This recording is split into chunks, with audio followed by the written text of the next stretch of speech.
Think about your dream client right now, the type of project it would be, how fun it might be, the budget they might have, all that juicy, juicy budget, the clout you could get by working with this dream client, the long-term potential. What could it do for your portfolio or for your entire career? You've probably thought about this before. You probably dreamed about it. You probably fantasized about it. But have you ever stopped to ask yourself, are you actually attractive to that sort of dream client? Most freelancers never think about that. And it's the reason they struggle to ever land those dream clients. So today I'm going to show you the 4 big things that make you the perfect fit for your dream client so you can marry each other. What spurred this episode was I came across a document that I made years and years ago called My Future Wife. It's an Evernote file I made. And in this document, I just brain dumped a bullet point list of all the things that I wanted my future wife, my dream wife, right? And I made that back in like 2011, I think is when I made that list. But after sitting with it for a while, I realized I wasn't the type of guy who was going to be attractive to that type of woman. So I spent the next 4 or 5 years developing myself in many different ways so that I would be attractive when I met eventually, who is now my wife, that perfect fit person for me, the dream wife, in other words. Many freelancers, I'd say most freelancers never take that same objective look at themselves to see if they're even attractive to the types of clients that they want to work with, the dream clients, the ones they want to marry. If you're new here, hi, I'm Brian Hood. This is the Six Figure Creative Podcast. It's a podcast made for creative freelancers who are selling their skills and want to make more money without selling their souls. If that's you, you're in the right spot. This is a podcast where I bring my diverse skill set, my long-standing background as an entrepreneur. I haven't had a day job since 2008, I think is the last time I had a day job. The last time I was employed by somebody. And we also have a team of 11 amazing entrepreneurs and marketers and people who understand digital marketing, client acquisition, sales, all these sorts of things, who can all bring their skill set to this show as well. So lots of cool perspectives to bring to you so that you can say, hey, that will work well in my business, or maybe that won't work well in my business, but maybe I can adapt it in a small way to make that actually work in my business. That's what this podcast is for. So let's dive into the 4 things you need to be the perfect fit for your dream client. Again, going back to that stupid list I made in 2011 when I was like perpetually single. I had literally been single for probably like 6 years at the time when I made that list. And again, it was this funny realization that I was not the type of person that was going to be attractive to this. I just see this so many times with the clients we work with. They have these lofty aspirations of this is who I want to work with. This is who I'm targeting. These big businesses, if you're in B2B, or these big artists, if you're in a music production space. And you realize you're not the type of freelancer who's going to be attractive to that sort of client. And it's for these reasons that I'm about to cover in this episode. So number 1, I'm going to cover something I call the softs, S-O-F-T-S, the softs. And I want to talk about 2 specific things when it comes to the softs as a freelancer. Likability, because this is a huge one. I'm going to define what that means, but likability is something that cannot be overestimated when it comes to success for a freelancer. I've seen freelancers who have the entire package. They're amazing at what they do, but they're just not likable people, and they struggle because of it, because generally, as a freelancer, when you're working close with clients, they want to work with somebody they actually like. And there's the phrase in marketing, people want to work with people they know, like, and trust. Well, like is a big part of that. And likability is a bunch of little things that all add up to one thing. I'll talk about that in a second. And the second area I want to talk about when it comes to the softs is mental stability. This is something that, again, if you are mentally unstable as a freelancer, it's going to show up in how you work with your clients, how you work with your projects, how you work with other people, any people you collaborate with in projects. And that's going to greatly affect how people perceive you. So we're going to talk about both of these things when it comes to the softs. If you're wondering what I mean by the softs, I'm just talking about like soft skills. And I may not be like getting the perfect definition of what soft skills are, but like soft skills are just personal attributes that enable someone to interact effectively and harmoniously with other people. I think that's what this category would be, the softs. But let's talk about likability. How likable are you as a human being? When I think of somebody who's likable, one of the people that stand out in my mind more than anyone else I've probably ever met is a guy named Billy Decker. He's a music producer, more like a mixing engineer here in Nashville, Tennessee. And anyone who knows Billy Decker likes Billy Decker. I've never met someone who doesn't like Billy Decker. We've actually had him on the podcast years and years and years ago. I'm looking this up. Oh my God. Episode 13. It was called How Social Skills Help Billy Decker Dominate the Nashville Mixing Scene. That was back in 2018. Wow. Good Lord. I've been doing this show a long time. Anyways, if you've ever met or talked to Billy Decker, he just embodies this likability factor. And I'm going to try to put out all the little pieces of it and what it amounts to so that you can try to be more a likable person. I don't know how teachable this is. I don't know how much of this comes naturally. Some people are more likable than others.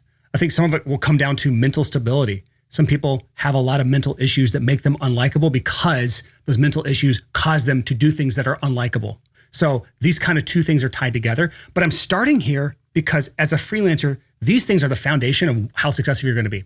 Obviously, this goes without saying, your skills as a freelancer, the creative skills you have, are so damn important. but they are like the starting point, because you can be the best in the world, but if you don't get these 4 things right, including these softs, you're going to struggle immensely. So let's break down likability into things that are tangible, things you can actually talk about. What does that mean? So the first thing is like warmth in communication. Warmth, not just saying things like a robot, but like a genuine tone, a relaxed body language, something that they can sense that you're happy to talk to them, not like an over formal. This is one thing I see in B2B all the time as a freelancer. I'm a B2B freelancer. I'm talking to big businesses. I have to talk like a professional, like a robot. There's nothing could be further from the truth than that. Businesses, no matter how big they are, I've known people up to hundreds of millions of dollars business size, and they're all, in most cases, not talking like robots. All the ones I've known and talked to, they talk like everyone else. They have warm interactions with people. They have genuineness behind them. And so even in B2B space, you can talk to people with warmth. There's a time and place to be more formal and not more formal. But generally speaking, when you're communicating with someone, be warm. That's the first part of likability. If you ever talk to, or if you just listen to the episode with Billy Decker, you can kind of sense how that is. Number 2 is active listening. So many people do this really annoying thing where they're not listening. They're just waiting to respond. Pretty much anyone here, unless you're that person, you know what that feels like. If you don't know what that feels like, then you're probably that person that you're just waiting to respond all the time, and you're just trying to talk over people and finishing sentences so that you can finally say something. But active listening is you're actually listening to what they're saying. You're processing what they said. You're reflecting it back so that people feel valued, they feel heard, they feel understood. This is actually a skill you can learn, where when someone says something to you, especially when they're trying to communicate something complex to you, you can repeat back what they said. So something like, so from what I'm understanding, you're saying X, Y, and Z, right? Before I even try to respond to this, right? Things like that just make people feel heard and valued. Now, again, when we're just having like casual conversations, active listening means you're nodding your head, you're agreeing, yeah, that's awesome, that's fun, yeah, cool, yeah, definitely, yeah. Versus just sitting there like a robot with a dead behind the eyes look. That's the second part of likability. Third is empathy. People like people who understand them, who can empathize with them. And empathy is just showing that you get their situation. You get their frustrations, you understand their goals, you're not judging them. This makes people feel comfortable. This makes people feel like they can trust you. And I guess the opposite of empathy would be like judgy. And I don't know anyone who's likable who's also judgy, unless they hide it well. I guess you can be likable and be judgy if you hide it well, but that's kind of going against the point here. It's not empathetic. And the last thing here, and this is probably my most important part here when it comes to likability, is 2 things I'm going to kind of bundle together, is humor and self-awareness. One of our core values at this company that I built, Six Figure Creative, where we have a team of 11 all around the world now, and we've had to like put core values together, is like, how do we want to show up and operate as a team? One of our core values is fun, making sure we're actually doing things we enjoy and doing it in a way that we can enjoy it. And humor is a big part of that. Having jokes, playfulness, being able to laugh at yourself, all these sorts of things keep interactions human amongst each other. And it's the same with your clients. Obviously, you need to mirror how they're showing up, but in most cases, humor should be a part of how you interact and how you show up with people. But at the end of the day, self-awareness has to be tied with humor, because humor in the wrong setting can be horribly off-putting. And a lack of self-awareness in general will do wonders to destroy your reputation, to make people not like you, not want to be around you because you're not self-aware. I know a few people in my life who are not self-aware, and I usually try to avoid them. I can't think of anyone that I regularly interact with that I want to be around, that I like, who is not also self-aware. And that one is the one skill I do not know if it can be taught at all. I don't know if self-awareness can be taught. Let's actually ask the internet here. According to the internet, self-awareness can be taught through mindfulness and meditation, reflective journaling, seeking feedback, self-reflection, observing others, and making age-appropriate decisions. I don't know if I buy that. Somebody can change my mind. But self-awareness is one of those that I've never seen someone go from unself-aware to self-aware. I just haven't seen it done. But I'd like to think it can be taught. I don't know. This is where we get into the argument of like, can people change? And I would have to say yes. I've always believed that people can change because I've changed so much in my life. But self-awareness is that one sticking point. So I'll have to think on this. I don't know if I have the answer to this specific thing, but let's move on. We've got likability. That's the first thing. And just to recap, warmth in communication, active listening, empathy, and then humor and self-awareness. Like those are the kind of the traits that kind of tie into likability. There's more than that, but those are like the ones worth mentioning. And number 2 is mental stability. Again, we're talking about the softs, the things that are like really change how you interact and how you show up to other people, to your clients. This is whether or not you're talking about a client, a dream client, or a dream wife. Like this is stuff that like you have to think about for yourself just to show up better to other humans so that more people want to be around you. That includes friends, that includes family, even though family has to be, or basically forced to be around you, but includes family. You want your family to want to be around you, your friends to want to be around you. You want more friends, and you want a good spouse or partner of some sort. And you obviously want good dream clients. So mental stability is a huge part of this. And whenever you break down mental stability into parts that make sense as a freelancer, it means that you are showing up with consistency in mood and tone. If your clients come to you and one day you're like manic, another day you're like depressive, another day you're like happy, another day you're sad, another day if you just show up in different mental states every single time you talk to a client, it's not going to go well for you. And I have great empathy for people who have mental issues that they're working through. But at the same time, you have to realize that your mental issues will show up in your freelance business and will affect those things. So it is in your best interest to do whatever you can through therapy, through medication, if necessary, through any other means necessary to get your mental state under control so that you're able to properly work as a freelancer and be attractive to your dream clients. The next is emotional regulation. It's similar to, I guess, consistency and mood, but emotional regulation is like whenever something bad happens, how do you react to it? I see this in our own clients. If something bad happens, there's multiple ways you can react. One is fear. One is anger. Another one is sometimes curiosity. That's probably the better way of reacting to something bad that happens to you. A better way of reacting would be problem solving. But we all have emotional reaction to things, and there's nothing wrong with that. But through emotional regulation, the question is, how quickly do you get back to baseline, to your normal state? And do you lash out to other people? This is an area that I've actively had to work on throughout the years, is like when something bad happens, especially in like with clients, in projects, or in now my business, with employees and teams and clients, how do I react? Do I send that terse response versus waiting for myself to regulate before I send that response? Or better yet, typing out is more cathartic this way. This is the wonderful use of ChatGPT, by the way, typing out my really terse, mean response that I want to say to the client or a team member or something else, and asking ChatGPT to soften it up, make it nicer. And then that, I don't have to do the mental work of doing that. It'll do it for me. Good use of that. Another part of being mentally stable is avoiding oversharing if you have personal chaos going on. I've been way too close to this in my life, in my days with people around me where they're going through some personal chaos in life, but they're oversharing every step of the way. And it's okay to be human. We all go through crisis in life, but dumping your personal crisis onto a professional setting or professional conversation is just going to push people away. It's going to make people not want to be around you. It's off-putting. This goes back to the self-awareness thing. If you don't have the self-awareness to not do these things, it can do a lot of damage to yourself and to your business that in no way reflects how good or bad you are at your skill. So this is why I'm starting here, because this is very important for this stuff to all come into place so that you can be a successful freelancer. And I kind of mentioned this when it comes to mental stability is when you have something negative happen to you, something bad happens to you, is your response spiraling or is your response problem solving? When shit gets really hard, respond with, how can we solve this problem? Or how can we solve this crisis? Or how can we mitigate this pain? Or how can we keep this from happening ever again in the future? Instead of responding with fear, responding with anger, responding with emotional outbursts. This goes with obviously clients, but partner, spouse, team, friends, family. Because I said it again, how you show up in your personal life, how you show up as a human, the problems you have as a human being will show up in your business because you are a freelancer, and there is very little difference. I wouldn't say zero difference, but there's very little difference between you and your freelance business because you were one and the same. So that's the first thing I want to talk about, the first of the big four here. And that is the soft skills, the things you have to have in place. And that is likability and mental stability. All right, now we're getting to the more tangible stuff. This comes to number 2. We're getting out of the soft, fluffy things. So for all of you who are like, I hate soft, fluffy things, we're out of it now. You're welcome. We're getting to the first kind of like tangible thing, which is number 2 here, an appealing portfolio and or proof. I'll explain what that means. But many freelancers, you want that dream client. And that dream client has the pick of the litter when it comes to who they're going to work with. And the way they're going to decide who they work with is based off risk. And so, for example, we have a client in the web design space. She's looking for clients who are in the multi-million-dollar range doing Shopify or e-commerce for web design. That's what she's looking for. And those clients really, really care about conversion metrics, numbers. They obviously care about beauty and the way things look because that's the space they're in is beauty brands.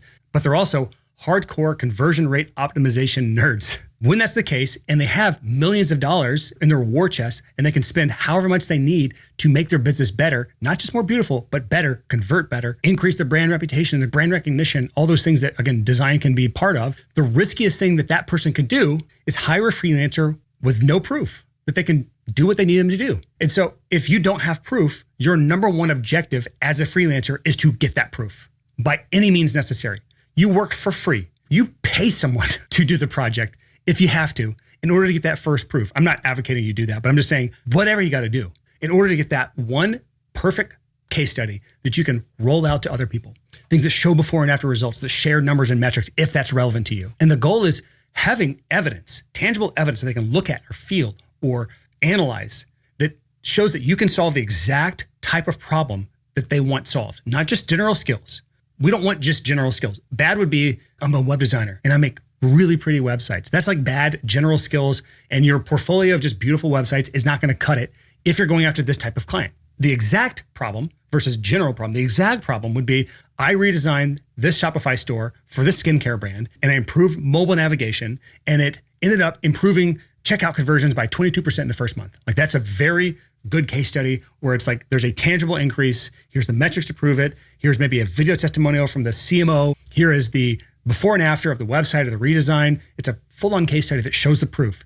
Do you think that that person with that case study is going to be more appealing to those brands in the skincare space doing $3, $5, $10 million a year compared to the general skills freelancer?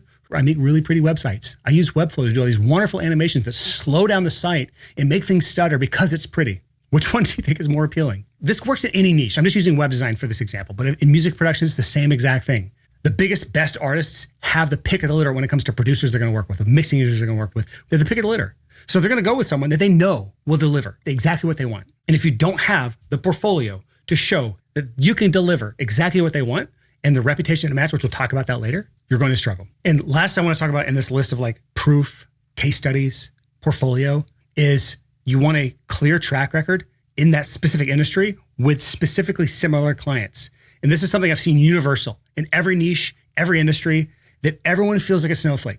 We have a client who they fly out and do like cool lifestyle video for breweries and wineries. And they have done wineries before, but they want to move into breweries because they like that niche better. They resonate more with that avatar. There's more of them that they can do it with. But when talking with breweries, they want to see case studies for breweries. They want to see the work they've done with breweries, not wineries, even though it's about the same damn thing. It's content that puts butts in seats. That's basically it. But breweries want to see exactly the thing that they're going to be delivered for other breweries. Just like in music production, the drop-tuned deathcore band wants to hear a portfolio with other drop-tuned deathcore bands, not a fast thrash metal band, which if you don't know what the subgenres are, there's a big difference with those two. It's also the reason why, if you've ever seen our ads, we target very specific avatars in our ads. We target music producers, web designers, brand designers. We target people separately because when we just target general freelancers, our conversion rates tank because everyone wants to see case studies and testimonials and things about their specific avatar.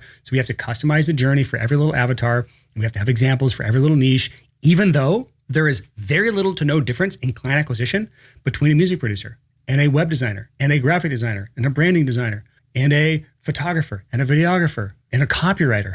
Like, you are selling a skill or a creative skill to a person or a business who wants that thing, a problem solved with your creative skill. That's literally it. And we could take our skill set to lawyers if we had to, but we don't because we don't have a clear track record in the law industry and we don't have case studies with the law industry. And I have no interest in working with lawyers and helping them get more clients. So that's number 2, is an appealing portfolio and or proof. Now I say and or, preferably you have a great portfolio and proof. For example, we work with clients who it might be more data or numbers than it is just looks, like I mentioned earlier. So portfolio and or proof. If you can't show it, then tell it or prove it. Number 3 on this list is a reputation that precedes you. I told you earlier I'd talk about reputation. This is the big one. And it's something I've seen destroy freelancers. The first place I ever saw this happen, a reputation that preceded someone in a negative way, was in the music production space, because that's my background. Music producer for over a decade here in Nashville. And many times I would get clients because another producer or another mixing engineer screwed that client over. Every single time that happened, it tarnished the reputation of that producer or that mixing engineer and made it harder for them to get clients in the future. And then I take clients on, I over-deliver, I make them happy. It's easier for me to get clients in the future. So every single freelancer out there has a reputation of some sort. It might be a tiny reputation because no one really knows you, or it could be a huge reputation because everyone knows you. But the question is it good or is it bad reputation? This is something I learned from Alex Hormozi, especially in the paid ads world. Over time, CPMs, the cost to show ads to people on all platforms, it's almost always up every year. It gets more and more expensive every year. So the question is, what percentage does it increase every year? Let's just call it 10, 20%. Every year it gets 10 to 20% more expensive to show ads on platforms like Meta or YouTube or TikTok. But then the question is, what is the cost to acquire a client or a customer? Go up every year. If it goes up the exact same, you've got basically a neutral reputation. But if it goes up faster than ad costs are going, then you actually have a negative reputation. Your reputation's working against you. And when I look at our own metrics, our cost to advertise has gone up over 50% this year compared to last year, 50% higher this year. But our cost to acquire a client has only gone up about 20%. And it's because we've done a lot to protect our reputation, to make sure we're actually keeping people happy. And in a world where you're working with other humans, you can't always do that, but you can try your damnedest to over-deliver. You can try your damnedest to fix things when the client messes something up. You can try to over-deliver even when it's not your fault. Now, I'm not saying to reward bad behavior, because we definitely don't do that. But the question is your reputation hurting you or helping you? Which one is it?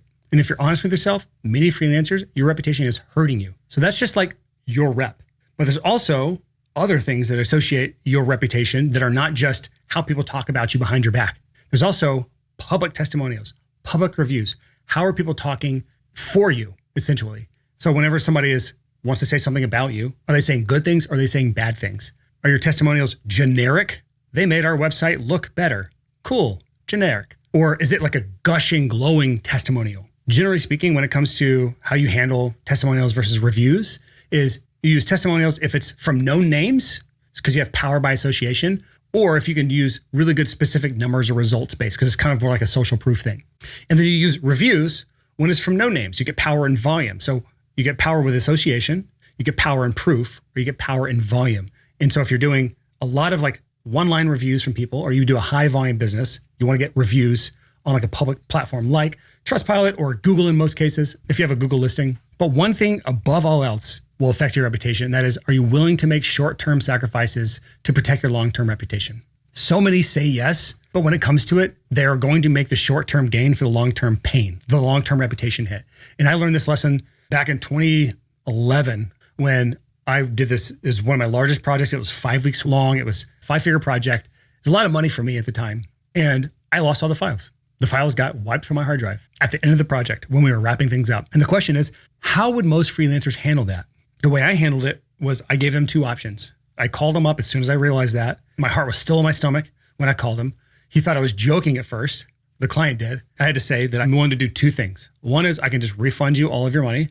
Or number 2 is I will do the entire project again for free, plus 2 extra deliverables to try to make up for it. And that sucked. They took option B. I had to work for 5 more weeks for free, plus a little extra on top of that to over deliver because of something that I messed up. And there are multiple freelancers that I know that would just tuck tail and run. They would have just literally ran away from that problem. And that was like rock bottom for my freelance career. I'm not gonna pretend like it was fun to do or it was easy. It was awful. And we are like, 14 years later, and I still can feel this pain in my gut just thinking about it. But that was a short-term pain. It was like 5 weeks, short-term in the grand scheme of life for longer-term gain. I learned to be resilient. I learned to own my mistakes. I helped my reputation, at least as much as I could. They probably still were like, this guy lost our entire project. He redid it for free. That's nice of him, but he lost it, which is not very professional. So that's number 3 on this list is, do you have a reputation that helps or hurts? Remember, again, we're trying to be more attractive to our dream clients. And when your dream client is considering you, if you even get so lucky as to be considered for the project, for the dream client, how's your reputation? Is it helping or is it hurting? And number 4 here, and this is the last one, is do you make them feel like they're actually in good hands and they can trust you? This part here is obviously further down the buyer's journey, even to some parts of when you're actually starting the project, like onboarding and things like that. But many times freelancers drop the ball in many ways. And it can be small ways, it can be big ways, but it can all add up to them realizing they made a mistake. It could be on the discovery call. It could be in just the communication before discovery call. How do you actually quantify this? I try to break it down to a few different sections here because that's just how my brain works. Is the first one is clear communication without just disappearing. This is something I've experienced twice recently. The first one was just trying to find a fucking lawn care provider to cut my lawn here has been quite a process. We hired somebody, they cut our lawn.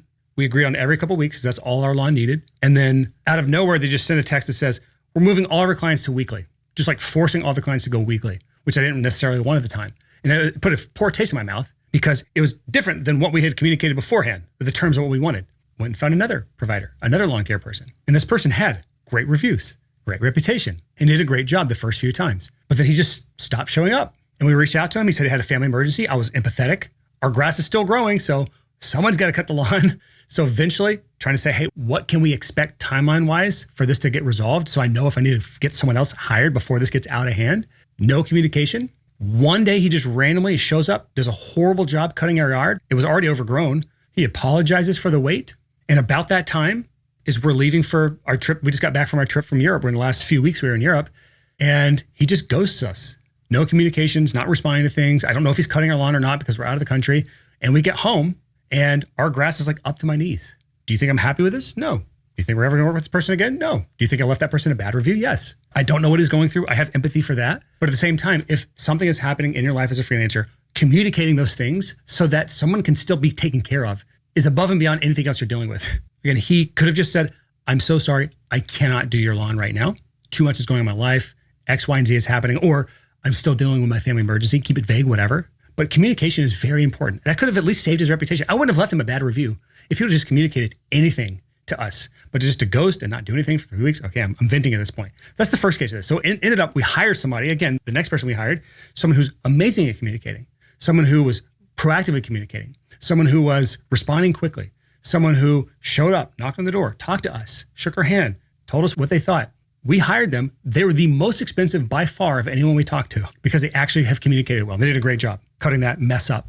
And the same thing kind of happened when we were hiring a video editor. We were looking for a video editor because we're doing a lot of new content and a lot of stuff internally for our products. And looking for a video editor, so many people we talked to and looked to hire were so bad at communicating and just clearly stating things that they weren't even considered. Even if their portfolio was great, even if their proof was great, I didn't want to work with somebody who I cannot communicate with because, again, I cannot trust that person. I cannot feel like I can trust that person to do what they say they're going to do or to even interpret what I'm saying if they can't communicate with me, if they can't respond quickly enough, if they can't respond with clarity, if they don't have to decipher what they're trying to say to me.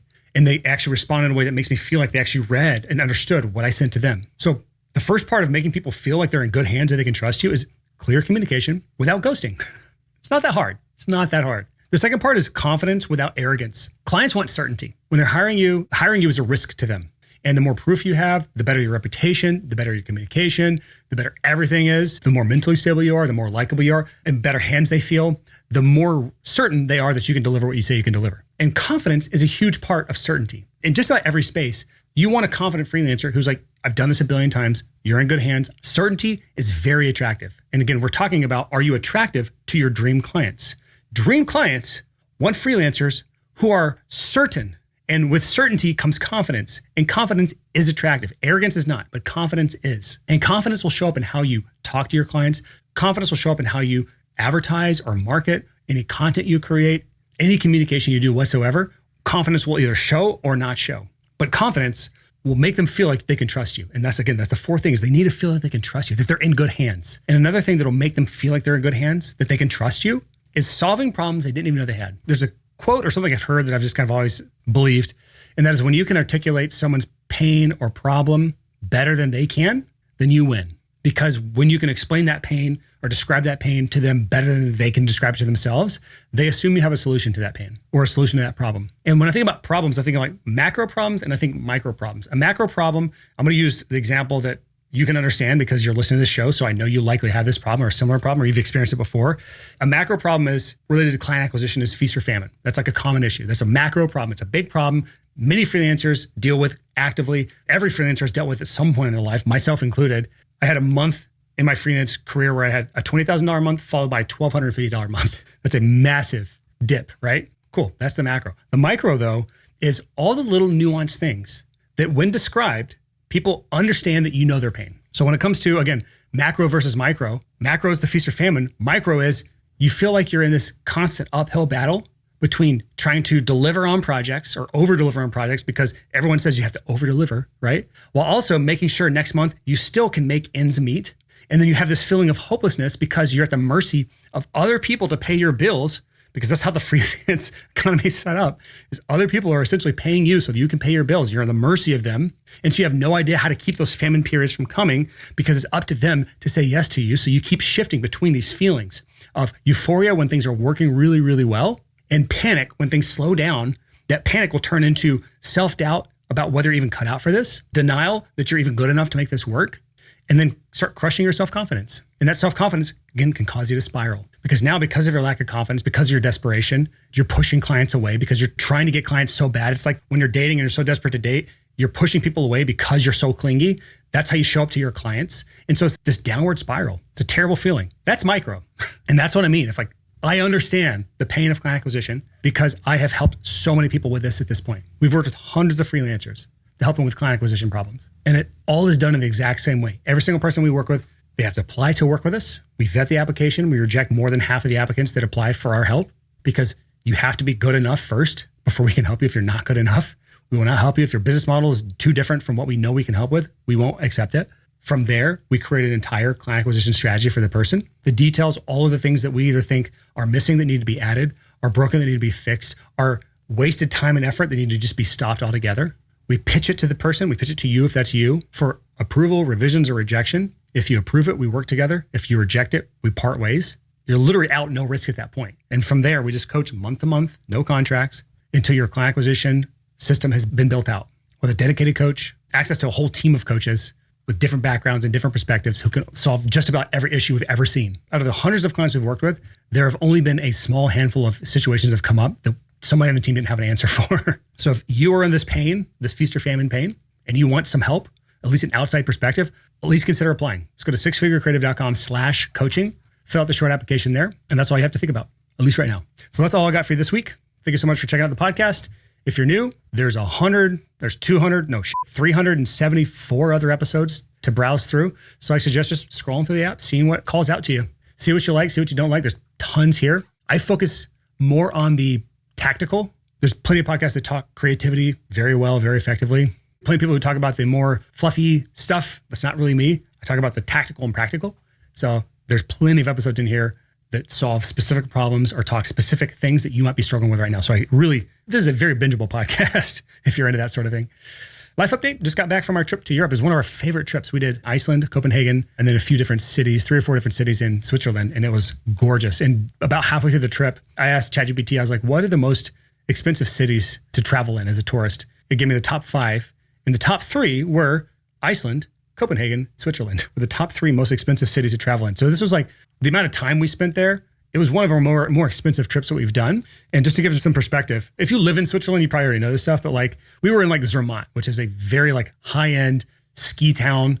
It's where you can see the Matterhorn. Gorgeous. It was on my bucket list. Got to see the Matterhorn, which is amazing. Maybe my team will put the picture from our hotel room on the show notes page if you go to sixfigurecreative.com/375. Beautiful, gorgeous, amazing. But because of the place you're at, how far you are from everything, a hamburger at a restaurant would be like $35, $40 and not come with fries. Couldn't believe it. Not come with fries. Insane. But it was still an amazing trip. It was like probably one of my wife and I's favorite trips we've done just because some of those beautiful places to be. So that's all I got. Again, thanks for checking out the podcast. We'll be back next week, maybe with a guest. I think we might have a guest on the show. We'll see. See you next week. Peace.